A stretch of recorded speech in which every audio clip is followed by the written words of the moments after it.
អ្នកគ្រប់គ្រងអំណាចតែតែអះអាងថាឥឡូវនេះមានការអភិវឌ្ឍឡើងពីពុទ្ធដល់ធ្វើស្ពានអីច្រើន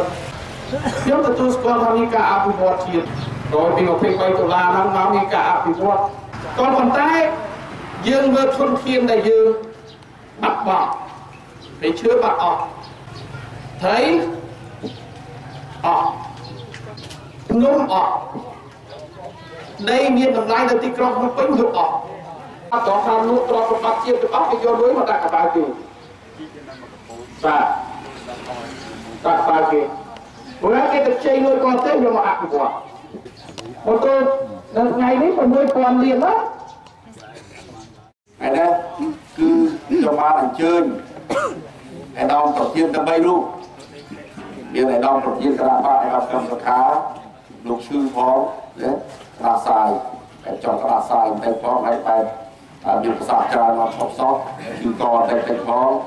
ឧត្តមសុនសុបែជាប្រធានគណៈកម្មាធិការនយោបាយឯកឧត្តមប៉ែនសុវណ្ណក៏ប៉ុន្តែដល់ព្រឹកមិញនេះព្រលឹមឡើងទេមកថាជួយថ្មីកន្លងរត់ទៅដល់ពេញមកហើយ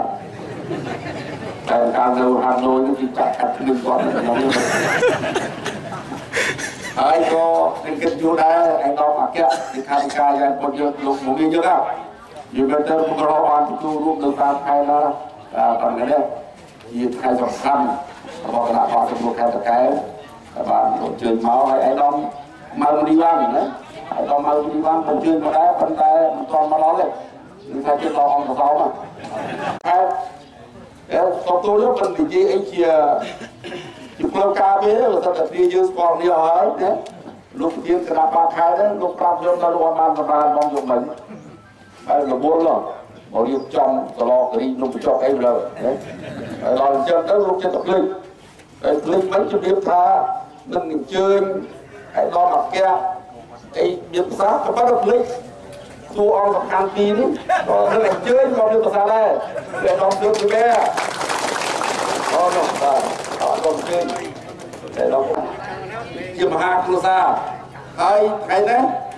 មិនដូចជាថ្ងៃសំណេះសំណាលទេពុតថ្ងៃសំណេះសំណាលគឺយើងបើកឲ្យទលាយដល់សមាជិកសមាជិកាទាំងអស់ជនសកម្មជនសំខាន់ជាងគេនៅក្នុងភូមិគឺអស់លោកដែលជាប្រធានអនុប្រធានសមាជិកសំខាន់នៅក្នុងគណៈកម្មការរបស់ភូមិនីមួយៗឥឡូវនេះយើងជួបជុំគ្នាទាំង100ឃុំបើខ្វះតាមគ្រីវងប្រមាណឃុំនេះណាហើយលោកប្រធានគណៈកម្មការរបស់ខេត្តបានរាយការណ៍ដូចជាបានរាយការណ៍ជូនគណៈអធិបតីនិងបងប្អូនយើងទេថាតើយើងរៀបបានប្រមាណឃុំហើយឥឡូវនេះគឺអសលមិនហ៊ានទៅលើទេជម្រាបអង្គប្រជុំថាត្រឹមតែ90ទេក៏ប៉ុន្តែការពិតយើងបដិញ្ញាថានឹងធ្វើឲ្យបានទាំង100ឃុំហើយឲ្យមានសម្លេងជាប់ឆ្នោតនៅក្នុងក្រុមប្រឹក្សាឃុំទាំង100ឃុំ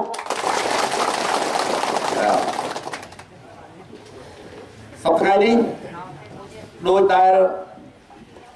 ព្រះអង្គ